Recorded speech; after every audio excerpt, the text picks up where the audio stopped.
everybody. Welcome to this week's edition of our Mastermind meeting. And with us today is Art Don in the Washington, D.C. area.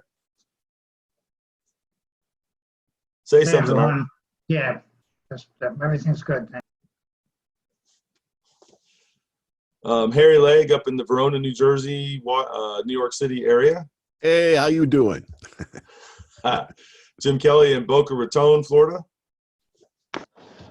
Usually my accent comes across worse than that. At least it's not park the car in the parking lot. No, that's from our friend up in Maine there. Yeah. And then Daniel Stringer in the Paisley and another area and outskirts or outer borderline areas of Florida from Orlando. I can let him tell you where, Daniel. Yeah, that's pretty much it. We're just near Orlando, but out in the country. And hello. And Matt Holker in Maryville, Tennessee, which is a bedroom community of a sort for Knoxville. Yes. Hello, everybody. Still not visually presentable, but feeling a lot better. And yes, we are near Knoxville, but out in the country. Cool. And today's topic is internal Kung Fu, internal Tai Chi, internal being the primary thing we're talking about. Before we begin, let me tell you that for anything you hear in this podcast, vidcast show, that if you're wanting to know more about the keys to internal power, then go to internalpowerkeys.com. There we have video and related videos available, and you can get them for actually developing or getting the keys to internal power so that you can then really get on the journey of this. Or if you've been on the journey but trying to figure out what the pieces are and how they work together, or you're missing a piece and they're not sure what that piece is, you're really going to want the internalpowerkeys.com. The keys to internal power that will put you on the path fully, completely with what you need and make a big difference in your training. And it will absolutely give you the physical and body and energy principles that you need in the way that you need them to be doing the kind of work that we're talking about today. And that's internalpowerkeys.com. Okay. So internal Kung Fu, what is internal Kung Fu Tai Chi? And what differentiates internal from external? A lot of people go, well, and when I'm doing internal, I use breath. And then somebody says, I don't think of myself as doing internal, but I breathe when I fight, when I'm in my martial art. So does that mean my martial art's internal? Oh no, I mean, I'm not using muscle. You're not using muscle? How are you moving anywhere? Your muscle's engaged, right? And your muscle's inside, so isn't that internal? And so it gets into all kinds of odd sorts of things when you're trying to tell somebody what internal is, because it doesn't make sense to the person who is doing what we would call external, because it seems like we're talking the same stuff, except, well, so the guy's pounding on you, you're supposed to be having a response to that. And you're thinking about your belly button. I mean, what's going on here, right? And so we're going to get into that in some depth about what it really is versus what it really kind of isn't, and that kind of thing. So, what differentiates internal from external? And sometimes you get people and they start talking about, well, the soft arts, and I've heard probably more external people say this. Well, the internal arts, they're softer. This is not correct either. Internal arts have both hard, and they can be almost fully hard and still be internal. They have obviously lots of soft, and they can be hard and soft. And the vast majority of what I do is hard and soft. And if you look at something like Chin style Tai Chi, you see an awful lot of hard there, and yet done properly, it's still internal. And if you see Xing Yi typically is hard and can be almost all hard and yet still be internal. And so it's not whether it's hard or soft. That's a different designation than internal versus external. So I've got a number of things here to put across to you, and then I'm going to ask the guys here to weigh in on this. One definition is external, thinking about your movement from the outside of your body first, and then engaging what you need from the inside to accomplish the task. You don't even necessarily think about what those things are. You just kind of do it with the idea of it's very goal-oriented and no real thought. Now, ideally, whenever you fight, ultimately, it's going to be like that, and yet you still want it to be internal. Well, so in your training, people that are doing external, they're thinking about, I'm going to press more weight. I'm going to have more endurance. I'm going to have more power going out in my punch, this kind of a thing. And you're thinking about it in an external sort of a way. Internal, thinking about your movement from the inside of your body first, and then engaging what you need from the outside in order to use that internal thing. And so what you need from the outside to accomplish the task. A unification and utilization, this is one way that it's been put that I kind of, and I've got different ones here, and there's things about each of them that I really like, things about each one of them where I'm kind of like, maybe not. But anyway, so one of them is a unification and utilization of willpower, the downward push of gravity, the solidity of the ground, upward push, the body's structural strength, the body's ability to move as a single united unit through an awareness of internal trains, connections, specialized breathing techniques, and increased pressure within, and conditioning and strengthening of the lower torso, obviously with a lot of emphasis for us and for the people that really have it good, that I've at a high level that I've seen, on the legs, and that generation from the inside through the rest of the body generating from the legs. And then from the lower torso, for those who are really very lower Dantian or Ming Men focused in terms of where they're issuing power from and that kind of thing. All right, and so one of the answers I've got here for also, and this one's mine, for internal is using Jing. The mind, Jing, the mind directing your energy, your chi, into a shape, form, or expression that is trained so that it occurs instantly, and the mind and energy are activated first. These include things like rooting, heaviness, floating root, so having root still, but a floating so that way you have fast and connected power, waving and how to use that waving and bring it to bear, spiraling, unbending, and these other qualities where notice I'm talking about this quality inside the body that's more of an energetic quality, because if I'm standing here not rooting and then I root, people would go, well, see, your tissues and your muscles are now acting in a certain way, but yet I'm still using them in other ways tied in to whatever I did with the energy, whether that be the heavy root or the floating root or waving spiral, whatever it is that I'm doing. Internal arts are arts of the feeling them.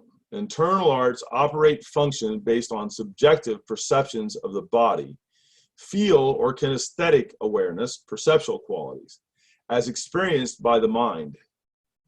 This is as opposed to the mind objectifying the body and therefore instructing the body to achieve tasks, perceiving the body as an instrument external to the mind. This is from a buddy of mine, Joey Nishad, who wrote this little piece here that I'm reading to you now. Anyways, perceiving the body as an instrument external to the mind, as opposed to the body is an expression of the mind from the inside out, and that the mind is intending, and then that the body is carrying it. Anyways, like that. So, Harry here put up a video at one point, this has been a couple years back, of me doing waving and spiraling freestyle fighting movement, and Roger Jonke, one of the big names in Tai Chi and internal arts and energy healing and this kind of thing these days, he wrote about it, saw it and wrote about it, and he said, I appreciate this offering. These are all quotes from his favorite teachers. Getting caught in form eliminates spontaneity. And I was freestyling this. And then all of the most efficient methods use spiraling. one of the things that was showing. Spontaneous gestures support transition from form to formless. Formless being the higher expression, especially if you're going to fight with it, it has to become formless in order to do that, or you have to be working out of form going towards the formless. When yielding takes on a wave-like dynamic, one of my favorites is be ready to alternate between stable and steady like a mountain with spontaneous and fluid like water. Interestingly, he put on, but he meant one. One of my teachers complained constantly that he couldn't win at push hands with the old guys because they're like rubber bands that are alive. And he didn't say the alive part, but he said they're like rubber bands, but rubber bands and the aliveness and the movement. On the internet, and again, all these have been taken over a long period of time, so I wish I could tell you a date for when these things were posted. It's been a while, and for some of them, years. A guy named Steve Rowe posted this, and it was from one of the classics from what I can tell when somebody asked it. He's put, the secret of internal power. The secret of internal power is in the spine and the body core. Learn how to manipulate these and you will have great natural power. There are 4 pairs of spine and core skills. Understanding them in the Nigong practice, he doesn't say the word practice there, I'm adding the word practice. Learn them in the Qigong practice, and then apply them in technique. And those 4 are soften and connect, open and close, stretch and compress, twist and release. One normally follows the other, but you release after every skill. A release can be fast or slow. When you release, you always then soften and connect. This is if you're doing it correctly. There are a multitude of ways to pulse, sending energy to the edge into the opponent to disrupt without breaking your own structure. And I'm going to say this separately. The advanced ways, it's all happening at once at the same time, and it's not a separate thing like this. But in the beginning, a lot of times it needs to be separate like this. Otherwise, the person can't fully understand. And the less you understand, the harder it is to manipulate and use in a multitude of ways. And so you do it separately, then you put it together, and in the meantime, you're working on all kinds of applications. He says, this is a secret, but no one will know it until they have put in the time and effort to really grasp these words, which is kind of what I was just telling you. All right. Any comments so far? Anything? All right. A definition by Master Wei Sun Liao that I don't remember where I got this either, but internal strength is a high frequency vibration, controlled by mind and integrated by mind-body coordination, integrated by mind-body coordination into an ultra-fast wave-like unit. And so I've got some other things to say about this, but I really do want to get some input from you guys before I say more. So our topic here is, what is internal Kung Fu, Tai Chi? And so we're getting kind of what is internal power as opposed to external power. Well, it Harry, sounds like, or Matt, go ahead. I mean, it sounds like there's a lot of agreement on at least one facet of it, which is what to me kind of sings out as being a hallmark of internal power, really, or at the very least, it's the kind of internal power that I'm looking for. There may be other kinds of internal power, but like what I think of when I think of internal power is that it's that mind-directed power. It's that mind over matter, mind over muscle kind of power that you get because of factors that are other than your just kind of raw brute strength, and being sensitive to that and being able to bring all of those factors to bear in the real world gives you this kind of power that you don't have to be tense to get, but the tension isn't really the defining factor of it for me. The defining factor of it is that it's that sort of mental fortitude that comes first, and that directs the energy, and that is where you're getting your juice, is from from that process, and that it is that very engaged, mind-directed sort of thing. And it doesn't have to be. I know at the higher levels it becomes less about that, but it is still not about just swinging your arms and getting your power from kind of simplistic mechanical physics that are just momentum and force in that, and tense muscles. It's a much more sophisticated mechanism of tapping into what your body is really doing, and because of that, it can take on all sorts of different expressions and forms, like the jins, like what you're talking about. And so the internal arts account for not just all of those external factors, like the way that the swing is coming and the direction it's coming and how close they are to you, and all those sort of external factors that the external martial arts account for as well. The internal arts have to account for all of that, plus the type of energy that is being brought and how your energy can relate to it and mingle with it and change it and return it and do all these different sorts of things with it. And it's not just about block, kick, punch. It really becomes about the quality of the energy that is being brought, and more about the energy itself at that level. And for me, that is what the internal arts are really about. And I'm kind of hearing that echoed in a lot of the statements, is that even if they're not saying it directly, they're saying things that are a lot like that. They're focused more on what's going on in their body and what they are doing than what the other guy is doing, because you have to, if you're going to be able to account for those kinds of energies and do anything about it. I would say, yeah, that it's got some. It's a little bit. If you think of like an external guy, it's typically I want to hit that guy harder and faster. If you're thinking like an internal guy, I want a better wave. If I can get a good enough whipping wave quality and I can hit him with that, I can transfer so much force through that wave that, and it's that force that's a different kind of an energy than just I've got a bigger, stronger, faster rock.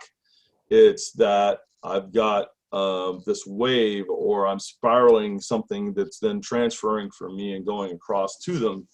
And it doesn't mean that I'm necessarily losing chi to do it, but I am transferring an energy force. I tend to think of if you took a car and you picked it up by a crane and dropped it, bang, on the ground, external. If you take and you watch the car crash test where the car smashes into the wall, and you see the slow motion version as the car is compacting, and this wave force goes through the whole vehicle all the way through, and there's no part that isn't having that wave go through, and it really is a waving action all the way through the item. And so in this case, you're trying to enhance that wave using your mind to help you train it, and when you're applying it, you're using your mind to help make sure that wave is going on and can send it. And so, yeah, I would say that you're kind of on to at least an aspect of it there for sure. And now, a word from our sponsor. What is internal power? Most people only understand external exerting power, which is another way of saying tense muscle strength. Bigger, more tense muscles equal more power. That's external power. Internal power comes from pretty much anything except tensing your muscles. There are many sources of internal power, and tapping into them is more of a mind skill than anything else. This is where the phrase mind over matter comes from.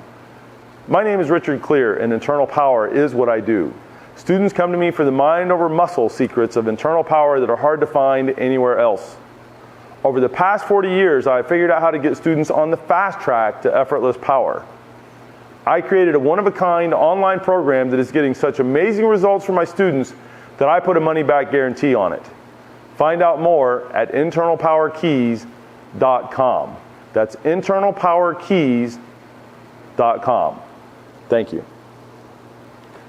I think, if I could, I started off in more of the external arts, and when I was in college, I fought at 192 pounds, and did a lot of weightlifting and a lot of, the physical training.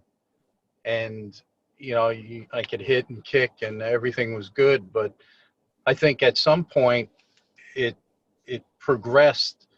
And like you had said, I learned to rely a little bit more on physics and proper angles, proper, direction and vectors of force.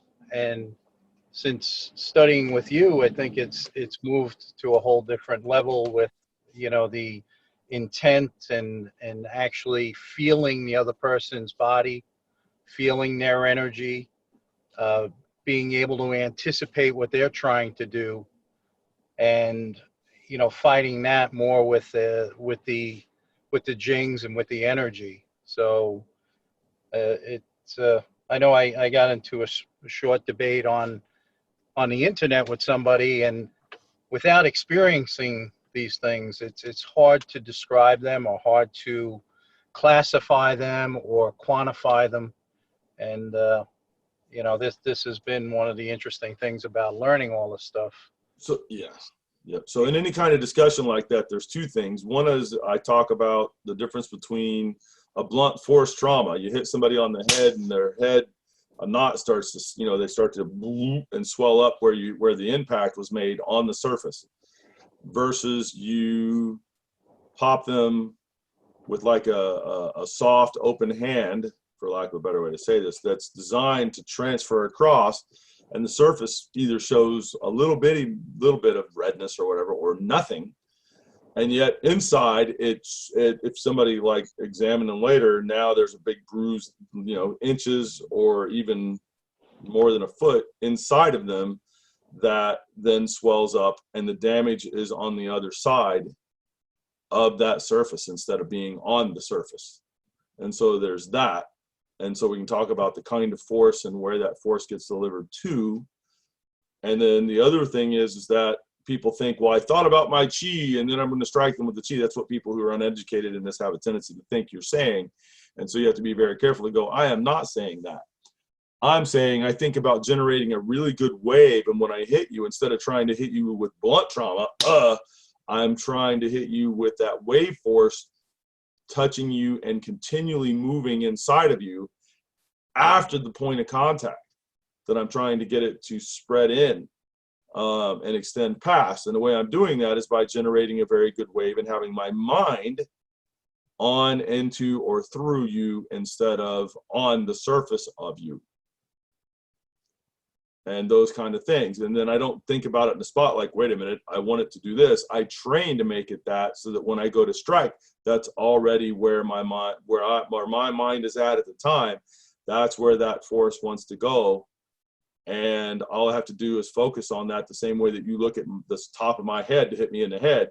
I'm looking at your head and seeing the inside of your brain to hit inside of your brain in order to knock you out, as opposed to leaving a lump on your head. And that's really the difference, is I'm not trying to leave a lump on your head. I'm trying to knock you out from the inside. And I train it so that that's as instantly as the knot you're trying to leave on top of my head. And the difference is we actually are looking at the physics of it, like you say, in terms of how to make that actually happen, and then training for that result. So that when the instant, I'm not standing there thinking about that, bang, I'm already moving as soon as the thing goes, just like you are. It's just what I'm focused on is different than what they're focused on. Because I'm also focused on the inside of them, not the surface of them. Unless I'm doing something like an arm break or an eye poke, and then of course. But if it's just general hitting solid meat to solid meat, you hit somebody in their torso, I'm not thinking I'm trying to hit his ribs so hard that I break his ribs and hopefully get an inside organ. I'm thinking I'm going all the way in there to their spine or to their kidney, inside of them internally. And that's where I want that force to go. So hopefully that'll help you because I know that's where you're coming from what you said. So hopefully that'll help you to frame those arguments in a way that'll make a little more sense to the other side. And because that's where I see people get off track, is that they're trying to explain it. They don't really have a good understanding of what they're trying to convey. So it ends up sounding like weird, no way are you actually going to be able to do that stuff to the other side. the wording for what you're actually training and how you're training is not put across so well, just because it can be hard to verbally explain some of this stuff, which is why we're putting the time into it here. But once It they depends get, on who you're talking to and what their frame of reference is a lot of times as well. Like if I'm talking, you know, I grew up in the Shotokan karate. And so if I'm talking to somebody who's got towards that sort of an understanding, I can use concepts that they taught us as examples of, like, they, you know, they were teaching us how to access internal power. They weren't calling it that, and we weren't focused on that. They just wanted to make sure that we had that juice going on automatically every time we hit anything. And then they taught us how to hit things from all sorts of different angles and all sorts of different ways. But that was, you know, and then the focus became on that. But they did make sure that we had that power. And so, you know, you can, you know, at least on a couple levels, but we weren't focused on that in the Tai Chi. You really focus on that and all of that, and like as many different kinds of that as you can access, and what it's doing, and you know, how to manipulate it, and how other people are bringing their force and what to do about that. And it really just becomes about like all that stuff. And you know, that for the right guy, I can explain it the right way. You know, the key eyes and the mind, you know, where the mind needs to be and how you're targeting and all that stuff. I can explain it, but if they weren't like a super deep karate guy like that, you know, I don't know that I would have the right verbiage. But I like what you said about it. I think that's a good way to sort of relate it to people from, you know, from either side of the position there. okay, Harry. Well, I think internal revolves around primarily three things, and that is going to be what we've been talking about: the mental or e-skill, chi, energy, and also spirit. External, focusing on the physiological aspects. One of the things I find when you start to talk about the mental is people do misunderstand that. They want to equate mental to the fact that, well, it takes a lot of mental determination for me to make it through that workout or to hold my position for 20 minutes. I'm like, yeah, that's true. But that's not the type of mental we're really referring to. We're talking about real mental skill, where you can feel another person's mind, where you can use your mind to direct energy. So when people think you're talking about voodoo crap there, one of the examples I like to give is that most people I find can relate to, and I may have even gotten this from you, Sifu, and that is, have you ever sensed that someone was staring at you? Yeah, Or, that's one of the ones I teach. yes, or the opposite, you're staring at someone and you kind of catch yourself like, oh crap, they're going to feel that. So most people can relate to that, but they never really examine that. What is that? What is that ability? What is that skill that you sense someone was looking at you? So we should look at that. We should examine that. And that is the very raw beginning of feeling mind. That's right. Yeah, the feeling them it. looking at you, or you feeling them, or you be perceiving, oh, they can feel me looking at them. That's the kindergarten, first grade version. Exactly. And it goes all the way through up to the 12th grade, graduating high school, bachelor's degree, 4 years, master's degree, a couple more years, PhD levels of things. And that's the first grade, second grade, kindergarten version, the one where you're just feeling them looking at you and all that. And you get that up even at the high school level, and it starts to get pretty profound what can be done with it. But the training for that mostly is not publicly available, very, very little. And on purpose. I mean, when somebody's got that kind of a skill, they really have unusual, scary kind of, in terms of what they can do, abilities. And so that stuff's been carefully guarded and hidden. And there are a few systems that have it. And even then, like in our system, I'm not guarding it so much from the standpoint of, I don't think people should have it as much as, if you don't have good basics, you're not going to have good advanced stuff either. And so I just started the basics and then take people through. If I get somebody that comes through and their basics are super solid, I'm going to move you right through to something that's new to you. At the same time, I'm not trying to run you through like, hey, let's see if you can hit 10 years of material in one day. You get people doing that sometimes. It's, you know, when you hit the parts where you really have to learn new stuff, okay, you've got a certain amount of material here you're going to be able to take. You need to go work with that, get good at that, and then we'll do some more. And then I do have programs where I am doing things in a very short period of time, but the amount of skills are very finite, because if it's 200 new skills, I don't know anybody that can learn 200 new skills in a day and they've got them all. You learn one skill and you can learn things that support that skill really well in a day. And so there are some very powerful stuff that can be done like that. And I have that stuff. But if you're just learning the whole skill set, that's a period of time and a body of work to do. And there's not, the only shortcut, if you will, is if you've already got some of those skills, and I go, well, you've already got that one and you've already worked that one. So now, and then hit one, you know, how about this one? Okay, and you've got that one. How about this one? Oh, you don't have that one so much. Okay, you got to put time in there. You need to bring that up to the level of ability you've got with those other skills, and then we can proceed to the next part. If you try to jump ahead, you've got a handicap in an area and you're trying to stack something on top of that handicap, and it's not going to support that weight. You're going to have to do the work on the things you don't have in order to do that. And that's the training on that might be sort of, depending on what it is, sort of short, but your time in practicing of that's it's gonna have to catch up to the other things you already have. It's not that you're gonna be, oh, okay, I understand what that is, so now I have it.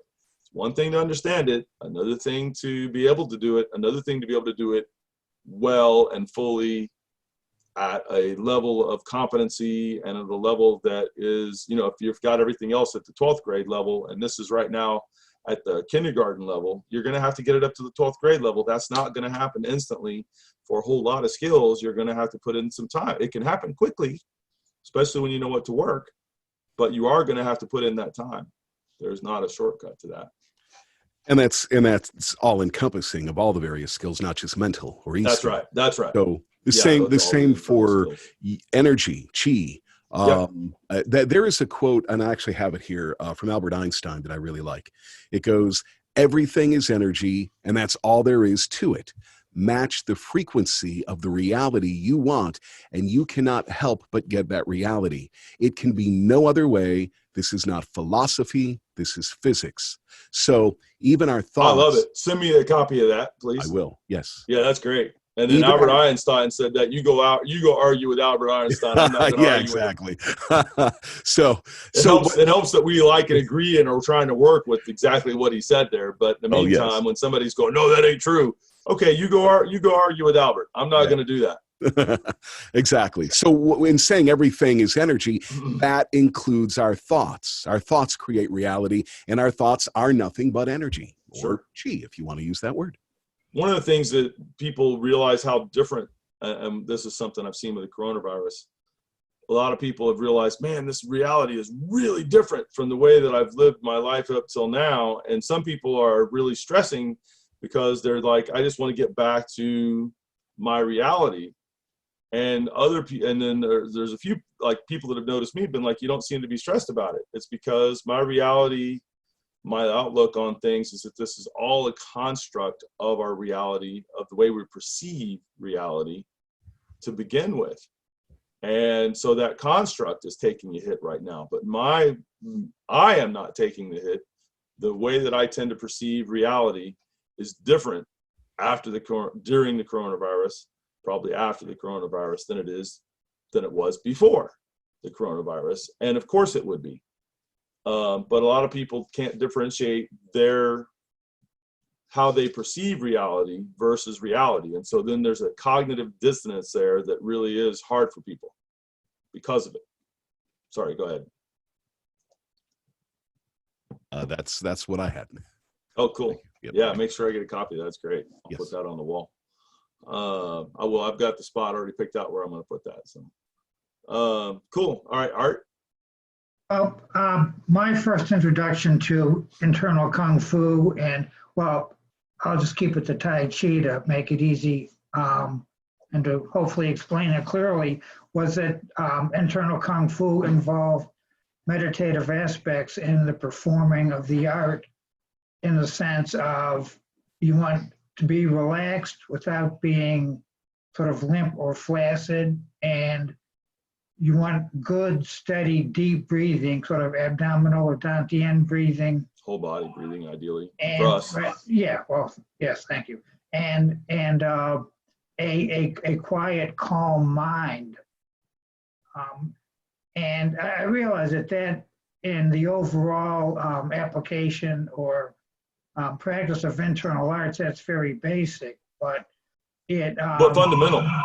Right. Yes, I was going to say thank you. That it's very basic, and it gave me a good background and practice for studying with you and learning the practicing the extra knowledge with you. That with my background, I found it easy to incorporate and practice. And while at this point I am working with practicing other energies and using them effectively, but I still find that the basic meditative principles of the Tai Chi internal arts, the soft breathing, the relaxedness, work very well for that. And if nothing else, sometimes I just go back to practicing that and then move ahead to working with the other energies. But I find that fortunately it worked with my background to incorporate your teachings very well. And I was comfortable with all the knowledge initially, where I realized, talking to some people, that it is some of what's discussed in the sense of energies and applications is very outside their frame of reference, and they have a little bit of difficulty understanding it. But I just found it things melded very well for me. Cool. And now, a word from our sponsor. The internal power that comes at the higher levels of Tai Chi can seem mysterious, but that is mostly because Tai Chi students don't see the big picture yet. They don't even understand what the higher levels of the art are, much less have a plan to get there. Even though the senior masters mostly agree on what the steps are, they mostly don't talk about it. On the TaiChiRoadmap.com, I outline all of the steps of Tai Chi development. Everything is explained so you know what to do, when to do it, and why. This is the complete roadmap to Tai Chi mastery with an explanation of all the steps from rank beginner to senior master. Again, that is a free course that you can access online. Go to TaiChiRoadmap.com to sign up. That's TaiChiRoadmap.com.